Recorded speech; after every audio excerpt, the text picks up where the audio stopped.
What is up, Steelers Nation? Thank you so much for jumping on to another episode of All Steelers Talk. I'm Noah Strackbine coming to you live at youtube.com/All Steelers Talk. Make sure to subscribe to us on YouTube, youtube.com, as I just said it, and make sure that we find us anywhere you get your podcast as I get myself situated.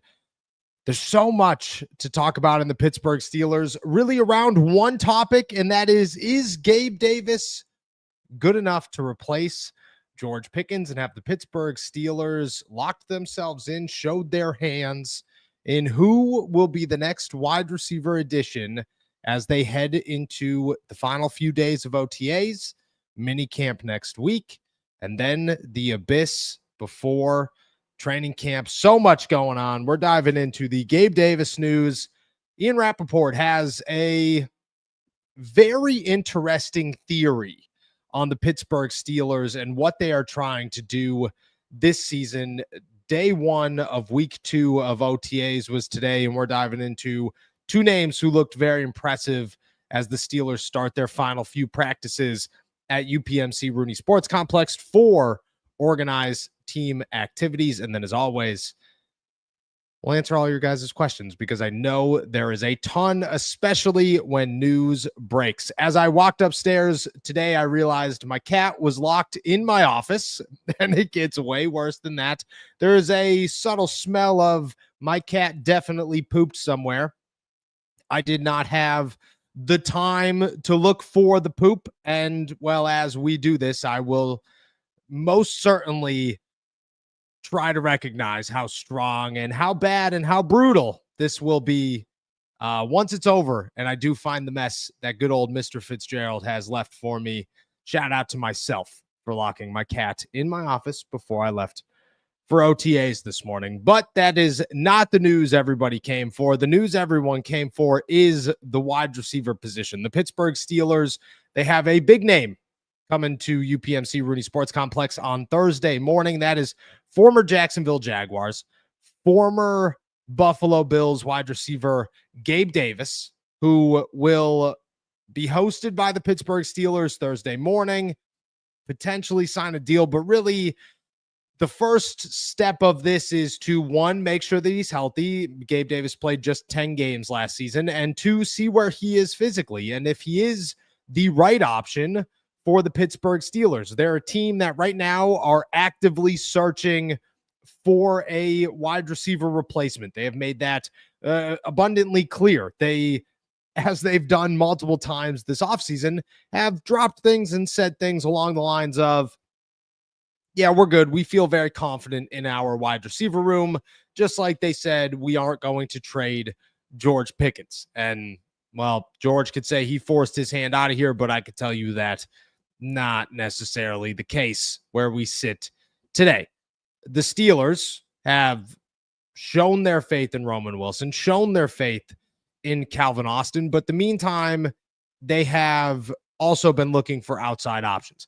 Jonnu Smith has not been one of them. The Pittsburgh Steelers, from everything that I have heard, all accounts that I have tried to verify with, the Steelers have not shown any interest in Jonnu Smith. Maybe they did call the Miami Dolphins, just peeking around at every option available, but there was no real firm call or contact made between Omar Khan and the Miami Dolphins to say, hey, Jonnu, what would it take?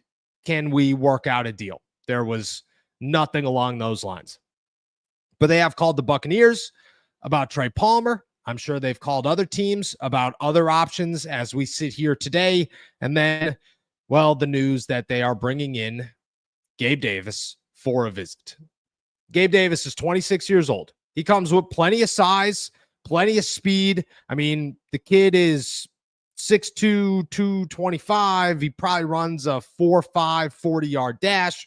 He's coming off an injury-filled season, and it's not the greatest. I mean, his worst year as a pro with the Jacksonville Jaguars in his only season, 42 targets, 20 receptions, 239 yards, and 2 touchdowns. Even his yards per reception was just 12 when his lowest before that was 15.7. The thing is, before that, Gabe Davis 3 out of 4 years is a 7 touchdown wide receiver. The 1 year that he isn't, he's a 6 touchdown wide receiver. His best season comes in 2022 with the Buffalo Bills, 48 catches, 836 yards, 17.4 yards per reception, 7 touchdowns. The year after that, 45 receptions, 746 yards, 16.6 yards per reception, and again, 7 touchdowns.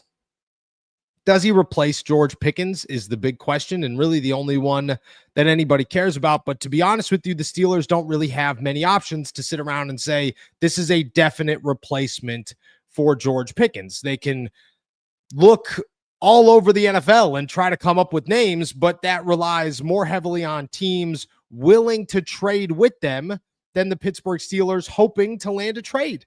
The Steelers could sit here and say, we're going to call about Chris Olave. We're going to call about Jacoby Myers. We're going to call about Darius Slayton or Sterling Shepard or this person or that person. And you have to hope that the team on the other side of the phone is willing to negotiate and make that trade. Most of them at this point in the season are not, unless you have an abundance of options and just too many guys to fill your room. No team right now is sitting around saying we need to make drastic changes to our roster in a negative fashion in June, early June. It's just not where they stand. So option 2 is look at Gabe Davis. Look at the guy who was just released by the Jacksonville Jaguars after they drafted Travis Hunter and they added Brian Thomas last year in the first round of the NFL draft. They still have Christian Kirk. A guy that didn't fit what they were looking to do, who didn't have success last season, who is guaranteed $11.4 million this season by the Jacksonville Jaguars, which means that he is going to be cheap wherever he goes. And that is exactly why the Pittsburgh Steelers are looking at him, because they view it right now as they don't have cap space. There is no cap space to work with.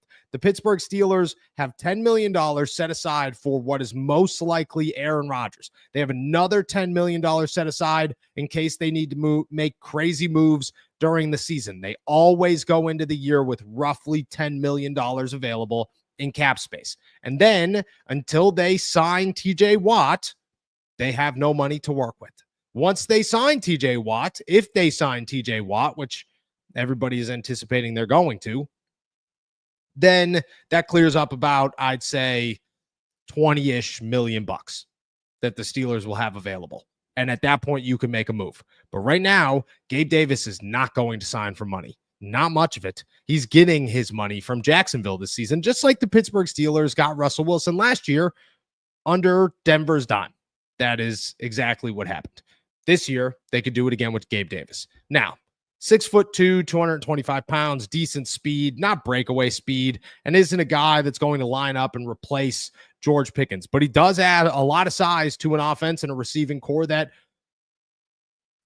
needs some size. They have DK Metcalf, but if you're looking for big-bodied, jump ball wide receiver, Ben Skoranek might be your next best option. Rock Taylor might be a name that's sitting out there that the Steelers might want to see if it fits the bill. But overall, the Steelers don't have a George Pickens style player after moving on from George Pickens. Gabe Davis, he does fit that bill. And if the Steelers were to make a move on him, I don't think it's the best. I don't think it's a game changer. And I certainly don't think that it surpasses Calvin Austin on the depth chart. The move does. But I do see that at 26 years old, you're getting a guy on a 1-year deal, most likely, to come in here and be a reliable, strong set of hands that is a touchdown magnet with the right system. And the Steelers could use that. I mean, Gabe Davis, I could still picture Gabe Davis catching not 1, but 2 touchdowns over Levi Wallace's head in Buffalo at Orchard Park 3 years ago. I mean, I was sitting up in the press box staring down at Gabe Davis, whose hands were locked over Levi Wallace in the end zone. The Steelers probably remember a lot of that too. Again, do I think Gabe Davis is the best answer possible? No. Do I think he's a better option than names like Jonnu Smith and Trey Palmer. Honestly, yes. Why wouldn't he be? Trey Palmer does not have the stats nor the reputation in the NFL to say that he's a starting wide receiver in Pittsburgh. Jonnu Smith comes in here to be what? Another Pat Freiermuth? The Pittsburgh Steelers already have one. His name's Pat Freiermuth. Doesn't seem like that makes any sense. And from what I've been told, the Pittsburgh Steelers have a more likely chance to land a guy like Kyle Pitts, who's dealing with an injury right now, than they would Jonnu Smith. If the Steelers were looking at a Chris Olave seriously, if they were really looking at a Brandon Ayuk again, if there were names like that floating around, a Terry McLaurin out of Washington, okay, these are guys that are clearly head and shoulders above a Gabe Davis or a Trey Palmer. But right now, the competition of where the Steelers want to be and where the Steelers have to be in terms of adding a wide receiver are different. And Gabe Davis might sit pretty high on that list just because there is some upside to a signing of Gabe Davis. It's not like Gabe Davis, if he didn't play in the NFL ever again, people would be like, oh, I saw that one coming. No, it's the expectation that Gabe Davis arrives on a team this year and signs and maybe contributes, but maybe doesn't, but certainly gets another opportunity in the NFL. Now, if Gabe Davis does sign, which, just to give you some sort of time frame on when this could go down and how things will move, the Pittsburgh Steelers will welcome Gabe Davis on Thursday. He will work out with the team probably before OTAs early in the morning. I have heard that he's arriving Wednesday night. He'll show up on Thursday, go through his workouts, and the team will sit down and most likely have some sort of negotiation with him. They would probably like to get things moving sooner rather than later. I don't think that the Steelers or Gabe Davis would look at it and say, we want to let him leave Pittsburgh and then we'll begin to negotiate. No, they're going to want to do that in Pittsburgh while he's here and then hopefully get him on the field to end OTAs, maybe, and certainly at the beginning of minicamp. That's the big one. That is where the Pittsburgh Steelers deadline most likely is, if there is a deal, a quick deal on the horizon with Gabe Davis. When he shows up, where does he sit? Behind Calvin Austin. 100% behind Calvin Austin. The Steelers depth chart remains DK with or without Gabe Davis. DK Metcalf, Calvin Austin, Gabe Davis, Roman Wilson, 3A, 3B. That's how they would view it. And to be honest, not terrible. Certainly an upgrade over last year with Robert Woods there as well. I mean, the Steelers have guys. They have more options than a year ago when they were sitting there going, really a second year-ish Calvin Austin. And you're looking at Van Jefferson, which was and George Pickens. That's it. That's your wide receiver core. To walk in, if it ends up being Gabe Davis, with DK Metcalf, Calvin Austin, Roman Wilson, Robert Woods, and Gabe Davis, definitely an upgrade. The best wide receiver core in the NFL? Not even close, but certainly an upgrade for the Pittsburgh Steelers. I don't think it's a bad move to look at it and say Gabe Davis could be an answer. I don't think he's an immediate starter, but I do think that I enjoy that decision or that idea more than a Trey Palmer or a Jonnu Smith. I think that it just fits what the Steelers could be looking for, and I think Gabe Davis has some upside to make it work in Pittsburgh. Will he sign? I don't know. And for everybody else, please toss your questions out there, because I know there are angles on Gabe Davis, and I know there are questions surrounding what Gabe Davis would do in Pittsburgh and where the Steelers could go if they don't look at Gabe Davis. And, well, I want to know. I want to know all of them. But my thoughts on Gabe Davis are simple. I think he works. I don't think he's the best option, but I also don't think the Steelers have the best option available right now. I think the best option would have been George Pickens turns into just the perfect character human being and is never an issue and takes a 1-year cheap extension to make sure that him and the Steelers are on good terms this year. And the Steelers go into the year and everything's fine and dandy. That's the best option, but they're not going to get that, unfortunately. So instead, Gabe Davis, in my eyes, out of all the options there, might be the best one.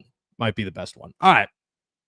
With that said, I have a very, in my eyes, strange take that Ian Rappaport dropped on the Pat McAfee show today. And For those of you who did not catch this, I just don't know if I agree with it. I agree with the premise. I don't think I agree with the entire statement where we stand today, or really if the Pittsburgh Steelers, I know that for a fact, would ever agree with it, because they wouldn't. He said this on a quote on the Pat McAfee show, quote, "The feeling I get from the Steelers is they're kind of loading up, doing all the resources, all the spots, everything you can. Obviously, there could be a quarterback there at some point, hopefully soon, maybe before the end of the summer. But that's what it feels like, kind of loading up to get the most, or to make one more run at it.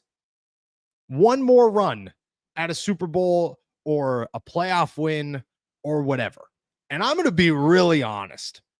The Steelers, in my eyes, are walking a strange line that I have said multiple times that they are walking, of preparing for the future while trying to win right now.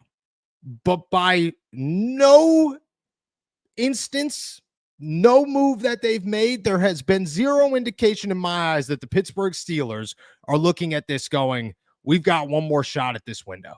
This is the window. We don't have a quarterback yet, but this is the window. No. And I don't think the Steelers would view it that way either. Do I think the Steelers hope that the window is open right now? Certainly. But are they realistic enough to realize that they need a long-term quarterback option, and then you build around that long-term quarterback option? 100%. 100%. So the future of the Pittsburgh Steelers does not seem to be over. It does not seem as if the Steelers are gearing up for one more run. It seems as if the Pittsburgh Steelers are sitting here today trying to figure out how they could keep this thing alive before they get into next season, before they get into a place where the new Super Bowl window is open. And that's when teams win Super Bowls, is on that rookie contract from year 2 to 5. That's what they do most times. The Steelers are aware of that. The NFL as a whole is aware of that. And if the Steelers could get a quarterback next year, they somewhat reset the cycle and push the window back open instead of shutting it. I just, in my eyes, and if you told anybody in Pittsburgh, hey, you guys look like you're ready to make one final push at this, they'd probably slap you and tell you, no chance. We have forever to try and win this thing. And that's how the Steelers are viewing this. I just, at no point do I see the Pittsburgh Steelers, for one, doing things like, I mean, we could look back at the Jets with Mark Sanchez and Darrelle Revis, and they went out and got Antonio Cromartie and all of the wide receivers and Brandon Marshall and the running backs and the offensive linemen and the big splash defenders. Like, they went out and loaded up to try and make a run. The Tampa Bay Buccaneers loaded up to try to make a run with Tom Brady. The Pittsburgh Steelers signed Darius Slay and said, all right, there it is. That's the one. They traded for DK Metcalf and then essentially replaced him by trading George Pickens away. It just, there is no part of this that, in my eyes, the Steelers are in this for one final year. I mean, their offensive line outside of Isaac Seumalo has a combined experience in the league of, and if you count Troy Fautanu as a full year, you can go 1, 2, 3, 4, 5, 6 years in the league combined. All 4 of them outside of outside of Isaac Seumalo. They're just, why? I don't get the outlook that the Steelers are doing this to just try and get it done one more time. I mean, I'm sorry, Ian, but and it was connected to the Gabe Davis thing, but I looked at it and just said, the Steelers just want a wide receiver because they got rid of George Pickens, but I don't see it being that they are trying to win a Super Bowl so desperately that they need to fill every hole they possibly can, and they can't make any or leave any stone unturned. No, they realized that last year Van Jefferson wasn't enough, and they're trying to correct that wrong in 2025 with potentially Gabe Davis. That's how they're viewing it. All right, I want to talk about OTAs here. And I got 2 names that stood out, but first, we got a quick word from our boys over at Factor. Summer is here. More sun, more light, more time to do all the things that make summer so special. The number one thing you don't want to be doing all summer, spending hours cooking inside. That's where Factor meals come in. Factor's chef-crafted, dietitian-approved meals are ready in just 2 minutes, taking the hassle out of eating well. Factor meals arrive fresh and ready to eat, perfect for any active lifestyle over summer and beyond. With 45 weekly menu options, you pick gourmet meals that fit your summer gains and goals. Choose from options like Calorie Smart, Protein Plus, Keto, and more. Factor powers your day sun up to sun down with nutritious breakfasts, on-the-go lunches, premium dinners, and guilt-free snacks and desserts. Factor has your day covered. Enjoy more this summer. Get Factor if you want all the flavor and none of the fuss. I'm getting real into Factor desserts because I'm a big dessert guy. I cannot finish a day without some ice cream or a cookie or something. I mean, you could ask my gut. It's there. It's showing. It's proud. But Factor makes it way better and healthier for me to not sit down and destroy a pint of ice cream. Get started at factormeals.com/allsteelerstalk50 off and use our code allsteelerstalk50 off. That's ALLSTEELERS talk 50 off to get 50% off plus free shipping on your first box. That's code allsteelers50 off at factormeals.com/allsteelers50 off for 50% off plus free shipping. Factormeals.com/allsteelerstalk50 off. All right. I've got 2 names that stood out today as we began week 2, day 1 of organized team activities. The Pittsburgh Steelers hit the field.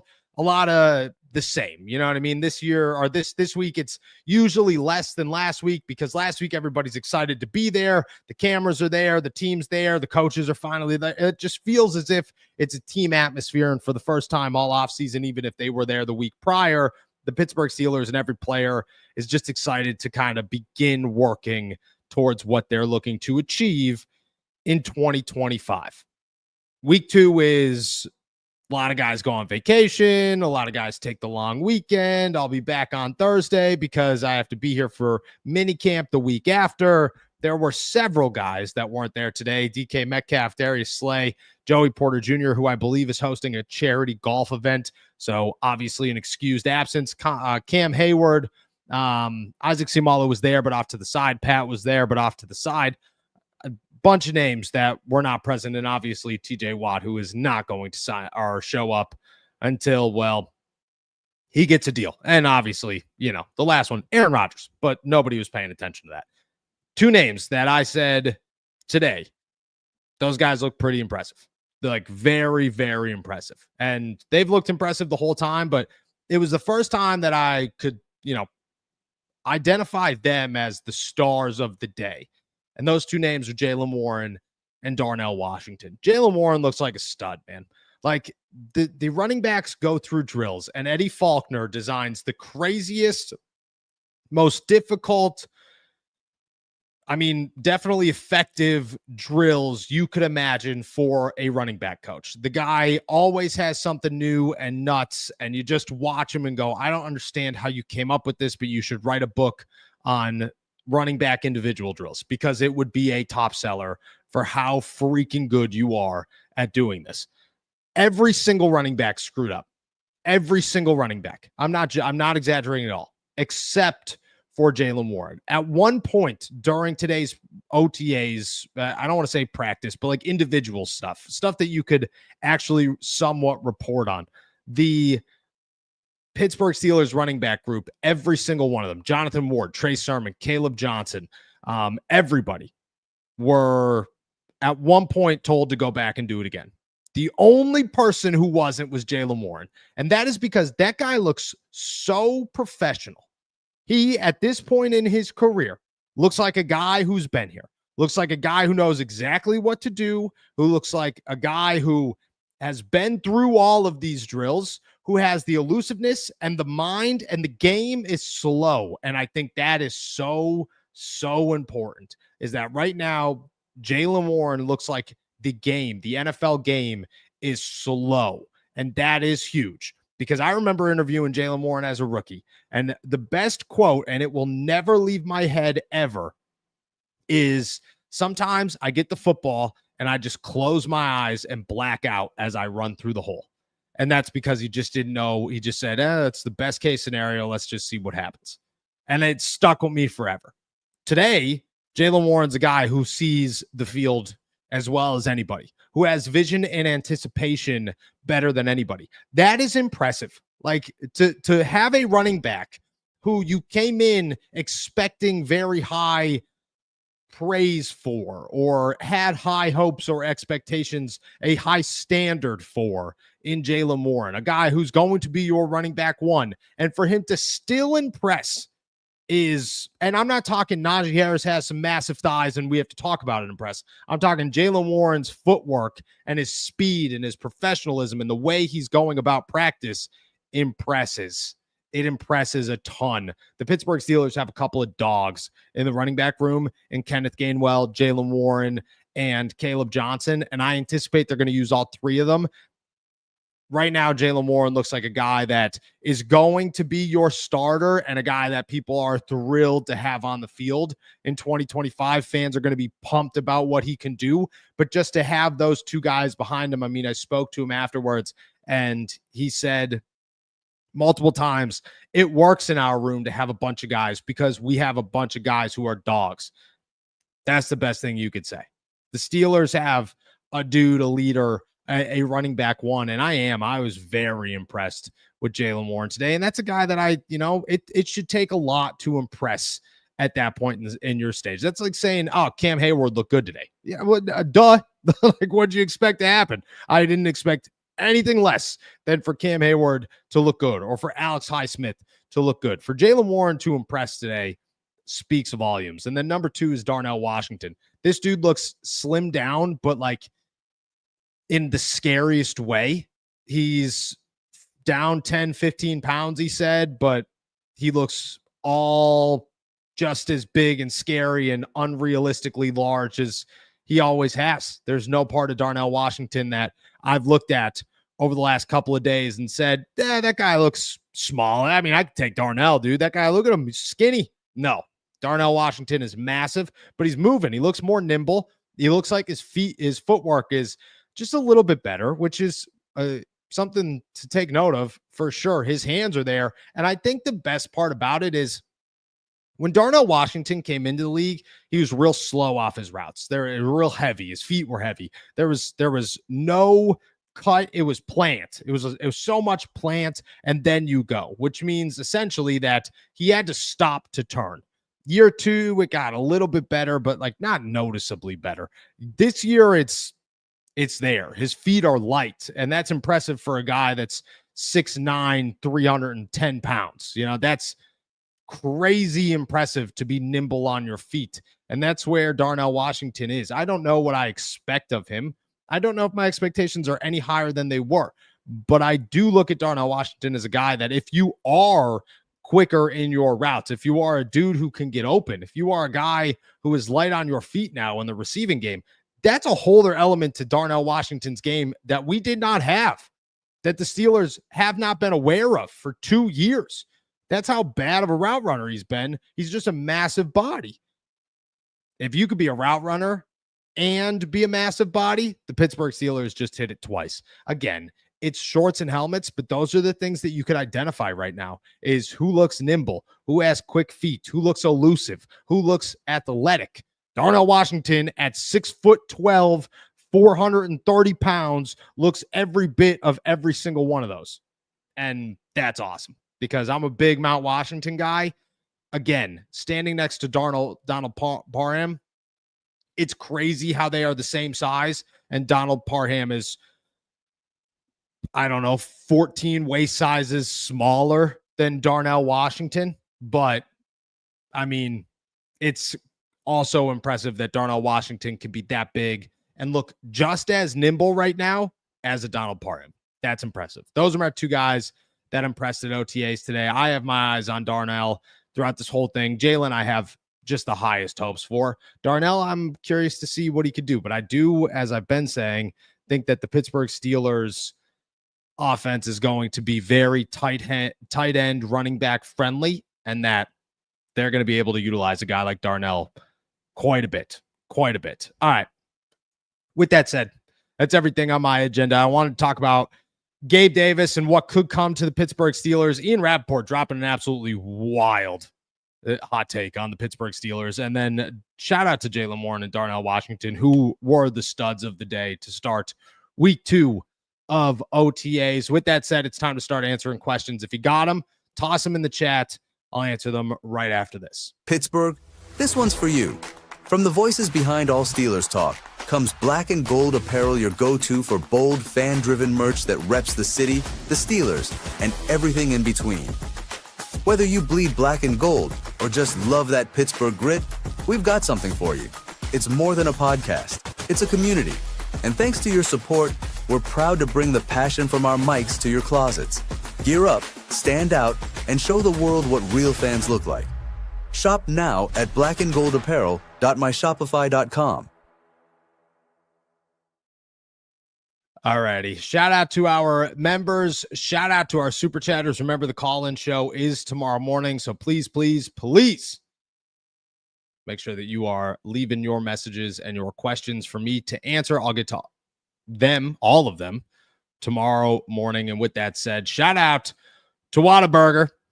Becoming a member. I appreciate you. If this is the real Whataburger, that would be incredible. Top 5, easy top 5 fast food burgers there are. Shout out to Chris Halleck for introducing me to that one. Actually, more so force feeding me Whataburger in Mobile, Alabama. So shout out to my boy Chris Halleck. Cody Silva here. Do you think it would have been worth trading George Pickens for Jonathan Mingo instead of a 3rd-round pick? They need to bring in a smart wide receiver that picks up the offense. I'm not big on Jonathan Mingo. Like, I was big on Jonathan Mingo when he was coming out of college, but he never really turned into what everybody thought he would turn into. And part of that's playing for the Carolina Panthers, obviously. But the other part of that is just the fact that maybe he isn't as great as we all thought he was. And I think it's a risk. I think at a 3rd-round pick, my argument always for player versus pick is George Pickens is a certified guy. You know what you're getting in George Pickens. You don't know what you're getting in Jonathan Mingo. You're taking a risk on him. If it was Chris Olave, you'd know what you were getting. If it was Trey Palmer, you don't. And at that point, you're walking a line of, okay, high draft pick, mid draft pick. If George Pickens is worth the 3rd-round pick, I don't think Jonathan Mingo would be. I think he'd be worth a 5th or 6th-round pick where we sit today. The value there doesn't match up in my eyes. I'm not the highest on Jonathan Mingo and what he's got left in the tank at this point in his NFL career. I mean, he's still very young, but I mean, left in the tank in terms of potential and untapped potential. I think he's a bit, physical. He's got everything you'd want on paper in a wide receiver. He just hasn't been able to put it together. I personally wouldn't have made the trade. I think George Pickens at a value of a 3rd-round pick is higher than the value of George Pickens for a Jonathan Mingo. Carl Spackler here. Okay, now a tough one here, and I'm sorry. Keep forever. Trade to your worst enemy. Cut from all existence. Italian food, football, and dogs. You guys are all going to hate me for this one, but I have 3 cats, so dogs are gone. I'm sorry. And don't get me wrong. That would suck. A world without dogs would be brutal. It would be awful. I don't know what I'd do. Every time I'd go to my parents' house, I don't know what I'd do. Every time I'd go to my siblings' house, I don't know what I'd do. But I got cats. So, shout out to Milo. I'd put him in that's my mom's dog. I'd put him in some container to make sure he didn't leave forever. But besides that, we'd figure it out. Trade to your worst enemy is football. Definitely football. And the only reason I say that is because there's so much pain connected to football. It is not, if you trade Italian food, all they're getting is fantastic food for the rest of the time. But if you trade football, at least half the time, probably more, you are going to experience gut-wrenching, just pure anger and pain. And, to my worst enemy, I could do that. And then I'm keeping Italian food. Honestly, this one was not as hard as I thought it was going to be. But Italian food, it's going to be real hard for anybody to give me a list where Italian food is not the top of that list. Maddie here, is Calvin Austin always going to be considered as a wide receiver 3? I think starting slot wide receiver is more of the term I would use for it. I don't think Calvin Austin is necessarily a wide receiver 3, but I also don't think he's big enough to be a wide receiver 2 right now. I think he's talented enough, and I think he's got upside, and I would love to see Calvin Austin grow into an every down, no questions asked wide receiver. I don't know if he could be. I mean, he's a tiny guy compared to most wide receivers.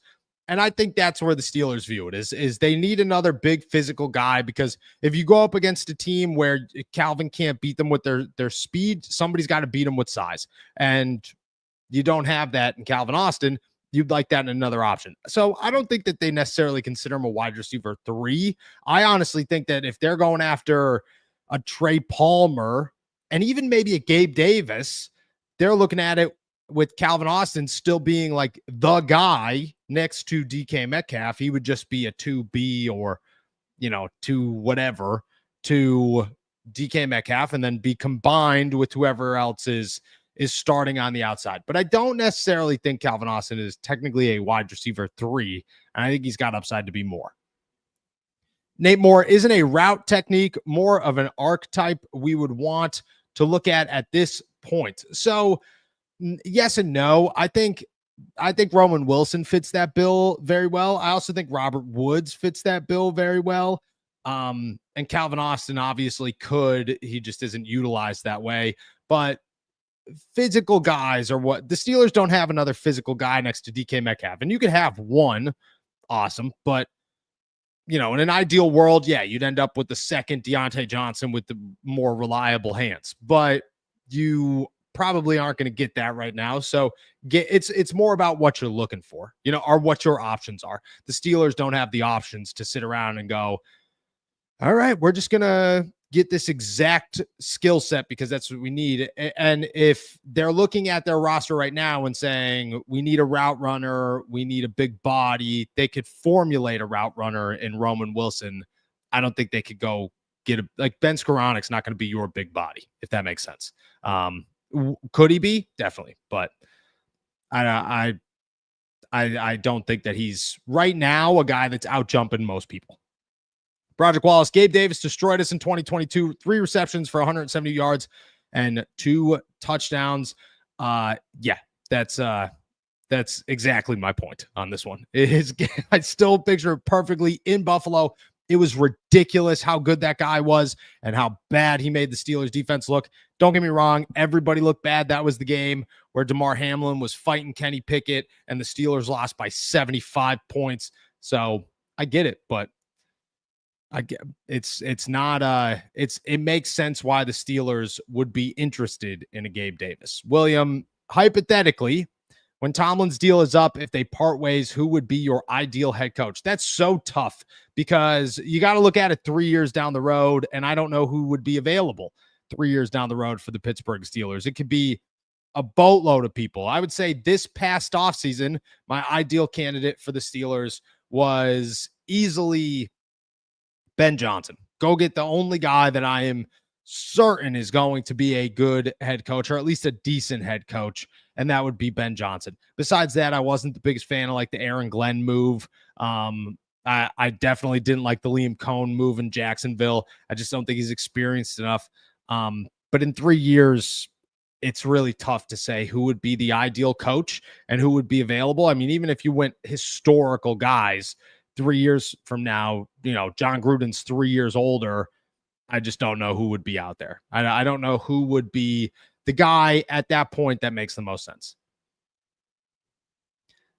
Purple Yeti pack. I think he's worth it. He hasn't Gabe Davis. Who else are we getting? That's somewhat my point is I don't think the Steelers have enough options to be picky right now. And they've almost been blessed with an opportunity to get a guy who has some upside in Gabe Davis. Now, would it shock me if Gabe Davis showed up in Pittsburgh and stunk?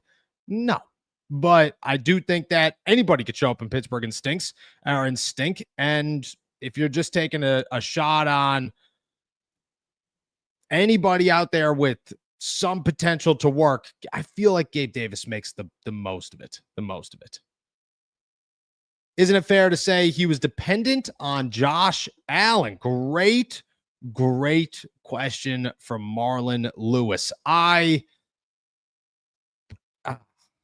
don't want to say yes to that. I don't want to say no to that, but I don't want to say yes to that. I think Gabe Davis is a reliable wide receiver who had a very good quarterback. And I think both of those things could be true. And that's why when he comes to Pittsburgh, I wouldn't be shocked if it didn't work out. But I also think that he's got the most upside of anybody else out there. Like of all of the Steelers' current wide receiver options to replace George Pickens outside of the ones on their current roster, I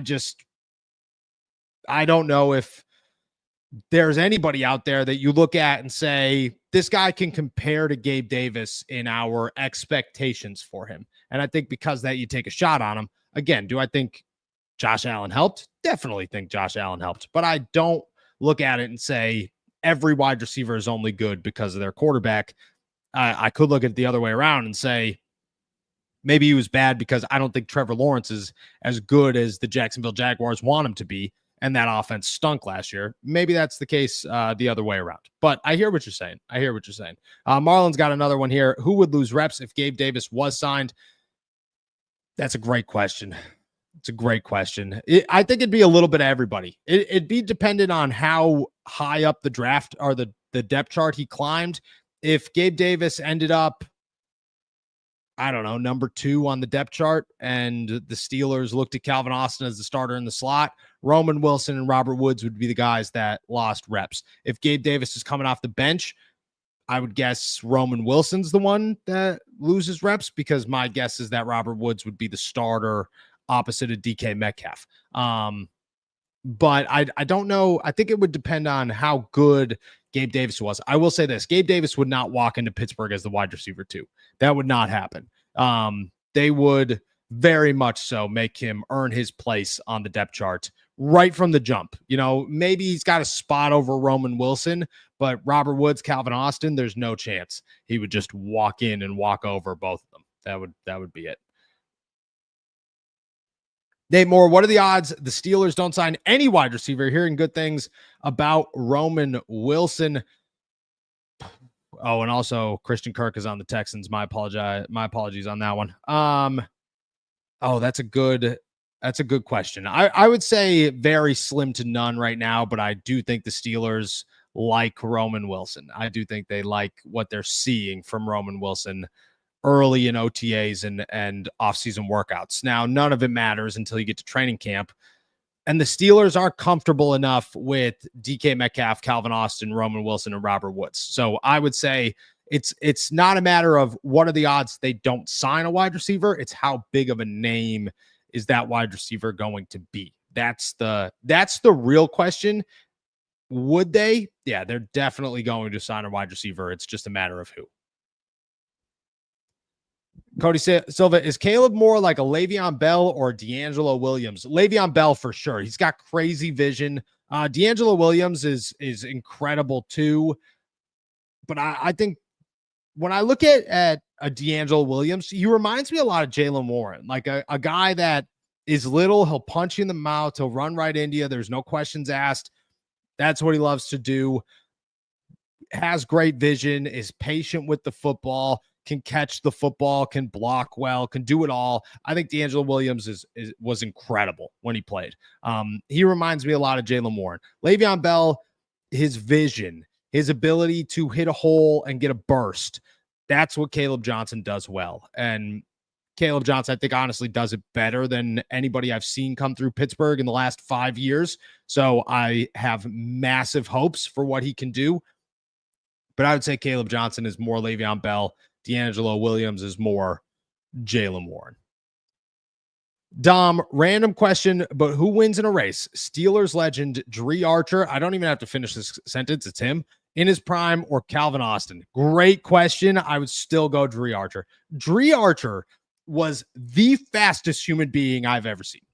Like, this guy was nuts. His acceleration was insane. his top speed was insane. Calvin Austin's up there for sure. For sure. He might be top 5 fastest people I've ever seen in a Steelers uniform. Dree Archer is the top of that. I mean, that guy was nuts. It was absolutely nuts. I would go Dree Archer. I think it would be a great race. A great race. Look at if Dree wasn't 140 pounds trying to play running back, that guy probably would have did something. That probably would have did something. Nate Moore, DK, Davis, Roman Wilson. That's the first 3 on the outside, I would believe, for the Pittsburgh Steelers. My expectation for the Steelers right now is that Roman is going to play much more outside than inside, which is not what I think everybody anticipated. And Robert Woods will play more inside than outside behind Calvin Austin. That's my guess. If they bring in Gabe Davis, is Roman bounces to the outside more. Robert Woods comes to the inside. Eddie the First, Noah, are the Steelers the cheapest team in the NFL? No, I don't. Maybe. Potentially. The Cincinnati Bengals are pretty cheap. You know, they pay their guys, but they don't pay their guys at the same time. The Steelers are definitely up there. I mean, I hope Art Rooney never hears this. But I like yes and no, to be honest. You know, yes and no. I think the Steelers in some areas are definitely cheap, like the fact that they don't fire coaches because they won't hire another coach under the same contract. Like, they don't want to pay 2 coaches, but they also sit in a weird situation where, like, Art Rooney makes significantly less money than the owners of Walmart who own the Denver Broncos. So it's an unfair, in the coaching world, it's different than the player world. So in the coaching world, that comes out of everybody's, the owner's pockets, and they don't want to hire 2 people. So I think at that point, it's an argument to be made. I'd have to sit down. Cincinnati's definitely on that list, but the Steelers are up there, and you can't overlook that the Steelers are definitely on the cheaper side of things in a lot of areas. Not in paying players. They are very strategic about playing players. And when you look at a guy like TJ Watt, he's going to get a deal, and that deal is going to look exactly as it should. But they're not paying George Pickens after they paid DK Metcalf because he's a wide receiver. But they'll pay their edge rushers, they'll pay their linebackers, they'll pay their offensive linemen. It's just a matter of paying coaches. I think that hurts the cheap side of things. That's how I view the Steelers being cheap, I guess. All right. Keeping it trucking here as we oh man, Whataburger. Been listening for a long time, but never live. Finally caught one. Start bench cut. Noah-isms edition. Absolute monster. This is so awesome. I want to save this for Jake on Friday. I will have to bring it back up. Absolute monster. What are we doing here? And wild. I appreciate you. This is awesome. I can't hit our cut bench stardom, so you guys have to. I'm gonna ask Jake on Friday, but this is, to be honest with you, what are we even doing here? It didn't even register to me. That didn't even click in my head. Fantastic. All right, let's keep it going here. Man, so many questions here. Marlon Lewis, correct. Could Gabe Davis go work somewhere? Yes, if the offense is set up right. Why would now change the Steelers' offensive trajectory? I don't think Gabe Davis does change the Steelers' offensive trajectory. I think it's just a bigger body to have because they want to have options. That's how I kind of view this whole situation. The Steelers are not looking for, I mean, they want, if they end up finding one in a Chris Olave or whoever, awesome, but they aren't looking at at Gabe Davis as like, okay, this is it, have to do it, you know, you're going to miss a generational talent. No, they're just looking at it the same way they'd look at Trey Palmer or anybody else that they'd go trade or sign that's a little bit lesser than what they have right now is just we need better options to make sure that we have options, because last year and several years in the past, I mean, you could go back, the Steelers have been the team where Ray McLeod was a continuous contributor on the offense, and that's not great. And they are just looking at it going, we need options. We need as many options as we can. And, from there, we'll figure it out. For those of you, I saw this one, Purple Yeti Pack. What did Mason do? For those of you who want to hear what Mason's response was, I want to say, I don't think it's on our YouTube channel. It might be on Twitter. He spoke about it. I mean, at this point, it's a non-story, but he did address it. And me and him had a good laugh afterwards about how I immediately asked about how Jaylen Warren was doing. So, just trying to change the subject because we're at football practice and that's what we're there to do. Jacob, where do you think Kenny Pickett would have gone in this previous draft? How does he compare to Will Howard? Fantastic question, my friend. Where would he go in this draft? So Kenny Pickett would probably go, I would say, right around Tyler Shuck. So round 2, the middle of round 2. I wouldn't be surprised if he was the guy that went to New Orleans over Tyler Shuck. That's where Kenny Pickett went. Kenny Pickett's draft very similar to this one. Bunch of guys, not real good. Kenny Pickett, pro ready, but not real good. Shedeur Sanders should have been a second round pick. That's where he kind of fit his mold. And I've been told that by a bunch of scouts too. Like, the NFL viewed Shedeur Sanders as a second round pick. They just didn't want to deal with the nonsense. Will Howard compared to Kenny Pickett, I mean, I'd go Kenny Pickett any day. It stinks to say, but I'd go Kenny Pickett any day. I think Kenny Pickett has not as good of an arm, but somewhat better anticipation and is probably just as athletic, but just has like that I don't make massive mistakes gene. And Will Howard go back. Whenever anybody tries to like super hype up Will Howard, because I like Will Howard, I think he's got a bunch of potential, but you have to be realistic with it. When you're being realistic about Will Howard, go look at the Notre Dame game, and then go look at the Penn State game before that. The Penn State game, Ohio State should have lost because of Will Howard. He single-handedly tried to throw that game away. Notre Dame, he looked fantastic. And that's what you're getting out of Will Howard, a guy who has the ability to do it, just has to figure out how to do it more often. And I think that's a great place to be. But in a 6th round pick, you're going to right now have more times where you're having Penn State games than Notre Dame games. And you just have to, you have to get to a spot where it's more Notre Dame than Penn State. That's where you have to be. All righty, keeping it. Nate, another one here. Odds that they trade Darnell Washington. I would not say 0, but I would not say 100. I hate that Darnell caught a stray in the Jonnu Smith nonsense, because the Jonnu Smith nonsense wasn't real. It wasn't true. And Darnell Washington's name was still brought up. Maybe they'll trade this one. I hope not. I wouldn't rule it out, but I hope not. I think it's more so if they are looking at tight ends, which again, Kyle Pitt's name was the one that was tossed out to me. I don't think that's a real option right now, but the answer I got was they have a better shot of adding Kyle Pitts than Jonnu Smith. I said, okay, sounds good. I think it's a sign that maybe Connor Hayward is on the bottom of that depth chart, not anybody else. And in the words of an executive, man, the Steelers, just like every team, we're trying to replace you with cheaper options. And at all times, they will be looking to do that. All right, let's keep it. Marlon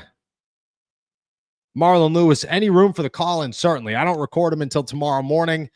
Call in, drop them. I'm excited for him. All right, let's keep it moving here. Vic Ball, Amari Cooper. I still think he's on the docket. I think he's very low on the docket.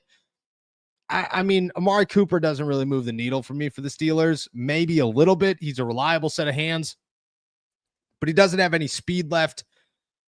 He's dealing with injuries. He's beat up. He's getting older. I don't know if Amari's the guy I'm calling if I'm the Steelers to say, hey, come out here and see what you could do. If he's there in September, October, November, yeah, I'll call him. But right now, I just think that you have other options. You want to see those options through.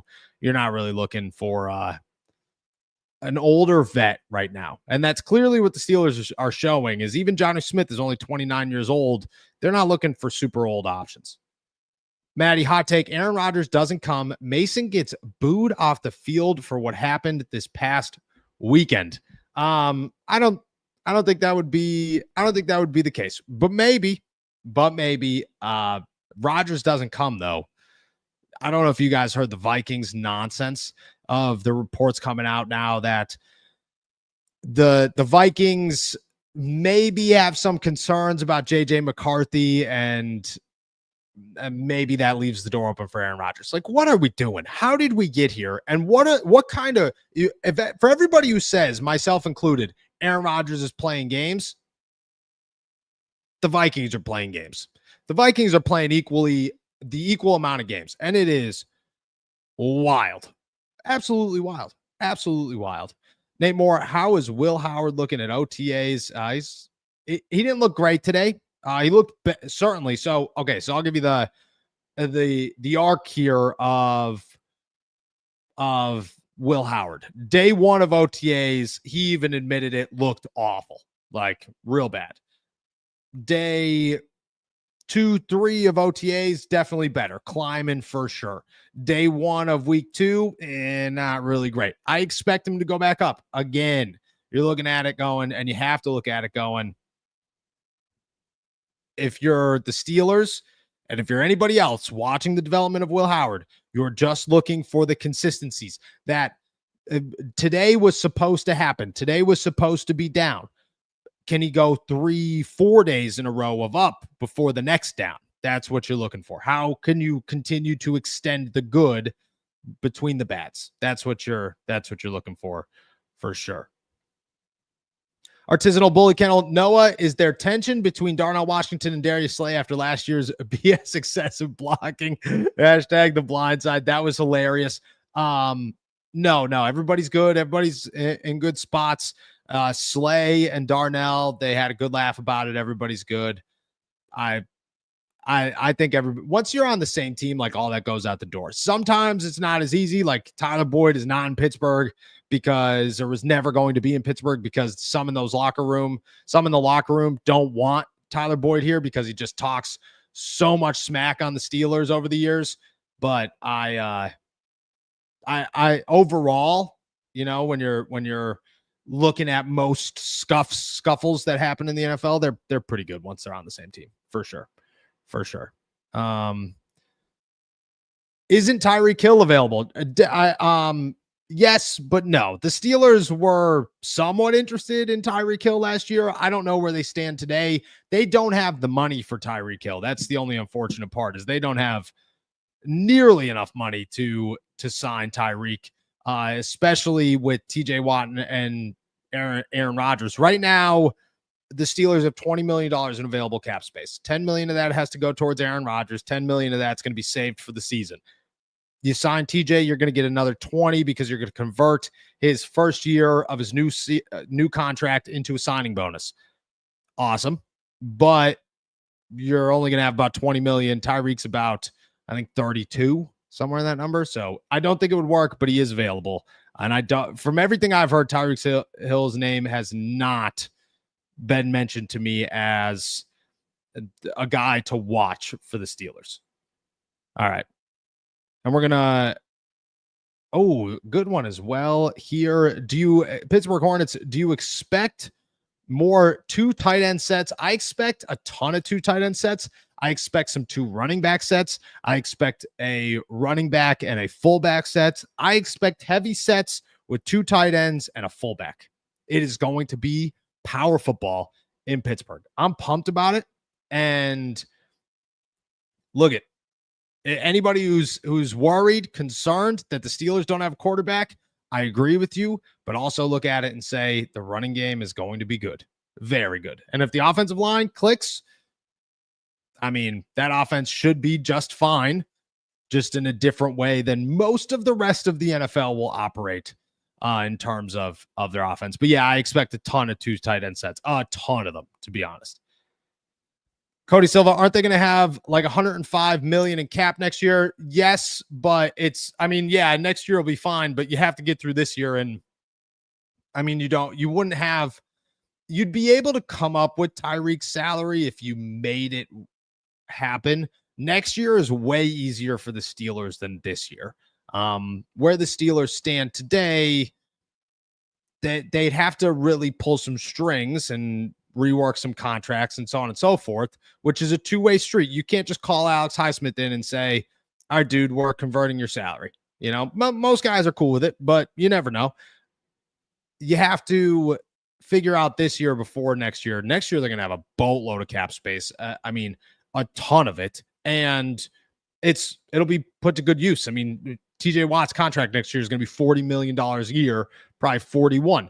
DK Metcalf is going to be pushing 30. You're going to have one more year of Cam Hayward. You're probably going to have to extend Joey Porter Jr. and potentially Keanu Benton. And I mean, wherever else you go from there, Calvin Austin, Jalen Warren, like there will be names out there for sure. Figure out a left guard to replace Isaac Seumalo. Like Patrick Queen will be entering the last year of his deal. There's just Cole Holcomb's another one, Minka Fitzpatrick, Deshaun Elliott. There are so many names out there. So yes, on paper they have $105 million, but it is a weird situation where it gets a little bit more complicated than just being able to add somebody and then make it work because you don't have a quarterback. Now, not having a quarterback, it does help for sure. It does help. All right. And we'll finish off with good old Jeff Lane here. How does Will Howard look? We already answered that. And Jack Sawyer looks so fast. It's crazy how physical and fast he looks. Again, it's football in shorts and helmets, but Jack Sawyer looks like a dude who has he's bigger than I thought. And when I saw him, I thought he was going to be a very average looking guy who isn't very fast. He's very fast and he's much bigger than I anticipated him being, which is a leg up for sure on what I thought going into it. So my hopes are right now for Jack Sawyer higher than they were. We'll see what happens. All right. And we'll really end it with this one. Grayson, the Ginger. Hey, Noah, I turned 29 today. Happy birthday, my dude. And it's shocking that the Steelers have won just one playoff game since I've been 20 years old. Playoffs in 2025. First off, happy birthday, my dude. Hope it's a good one. 29 is a good year. You met me. Here we are, 29 years old, rocking, living, staying alive, doing our best. One playoff. It's been tough. Playoffs in 2025, potentially. I wish I could even sit here and say Steelers are going to win a playoff game before you turn 30 or by the time you're 31. I just can't. For certain, I can't say that. But we're hoping for the best. And I will say that your birthday wish is a good one for the Pittsburgh Steelers to hit the playoffs in 2025 and win a playoff game. Maybe two. Happy birthday, my man. I hope it is a good one. And with that said, yeah, Cody Silva turned 30 on the 29th. Happy birthday as well. Make sure you bring that up in the chat on your birthday, my friend. All right, guys, with that said, I'm heading out of here. Thank you guys so much for jumping on to another episode of All Steelers Talk. Make sure to subscribe to me on YouTube, youtube.com/All Steelers Talk. Check me out anywhere you get your podcast. Go to Apple, hit that 5-star review, hit the download all. We can't tell you how much I appreciate that. And as always, find all my work at si.com/NFL/Steelers. With that said, call into the call-in show tomorrow for our members. Shout out to our super chatters as always. And for everybody else, enjoy another beautiful day in the Berg.